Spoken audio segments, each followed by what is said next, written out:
2024 लोकसभा चुनाव को लेकर अखिलेश ने बनाया नया प्लान। इस रणनीति से बीजेपी होगी चारों खाने चित। बिहार के रास्ते यूपी में आगे बढ़ेंगे अखिलेश यादव। लोकसभा चुनाव के लिए बनाई नई रणनीति। जातिगत जनगणना का मुद्दा होगा अहम। अखिलेश की रणनीति से बीजेपी की घबराहट शुरू। यूपी में चुनावी विसाख के लिए बिहार से होगी शुरुआत। अखिलेश को मिलने लगा चुनावी जोर। 2024 का लोकसभा चुनाव जैसे जैसे नजदीक आता जा रहा है, वैसे वैसे सियासी विसाद बचना शुरू हो गई है। हालांकि बीजेपी एक तरफ विपक्षी गठबंधन को टक्कर देने के लिए पुरजोर कोशिश कर रही है, लेकिन विपक्ष में मजबूत चेहरे के तौर पर अखिलेश यादव बीजेपी को झटके पर झटके देते जा रहे हैं। बिहार में हुई जातिगत जनगणना के परिणाम के बाद अब यूपी में भी जातिगत जनगणना का मुद्दा गहराता हुआ नजर आ रहा है और इस मुद्दे को अखिलेश यादव पूरी तरीके से हवा दे रहे हैं।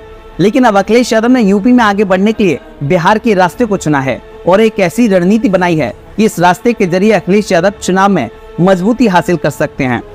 वहीं दूसरी तरफ अखिलेश की रणनीति के आगे बीजेपी के सारे रंग फीके पड़ते जा रहे हैं। दरअसल उत्तर प्रदेश के पूर्व मुख्यमंत्री व समाजवादी पार्टी के राष्ट्रीय अध्यक्ष अखिलेश यादव ने योगी सरकार पर जमकर निशाना साधा है। पार्टी कार्यालय में आयोजित अंबेडकर वाहिनी के साथ उन्होंने बैठक की। इस दौरान उन्होंने लोकसभा चुनाव के मद्देनजर एक रणनीति बनाई। सपा अध्यक्ष अखिलेश यादव ने कहा कि अगला लोकसभा चुनाव जातिगत जनगणना पर होगा।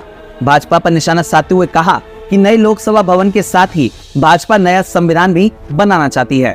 अखिलेश यादव ने 2024 में होने वाले लोकसभा चुनाव में जातिगत जनगणना को एक बड़ा मुद्दा बताया। प्रदेश सरकार के गड्ढा मुक्त अभियान पर कटाक्ष करते हुए उन्होंने कहा कि इससे सिर्फ ठेकेदार और इंजीनियर खुश होते हैं, इससे आम जनता को कोई भी राहत नहीं मिलती। अखिलेश यादव ने समाजवादी बाबा साहेब वाहिनी और समाजवादी अनुसूचित जाति प्रकोष्ठ के पदाधिकारियों की संयुक्त बैठक के दौरान ये सब बातें कही। उन्होंने कहा कि बिहार के जातिगत सर्वे से एक नई अलग जगह है। जातिगत जनगणना के तहत अगर नीतियां बनेंगी तो सामाजिक न्याय की बाबा साहेब की परिकल्पना पूरी होगी।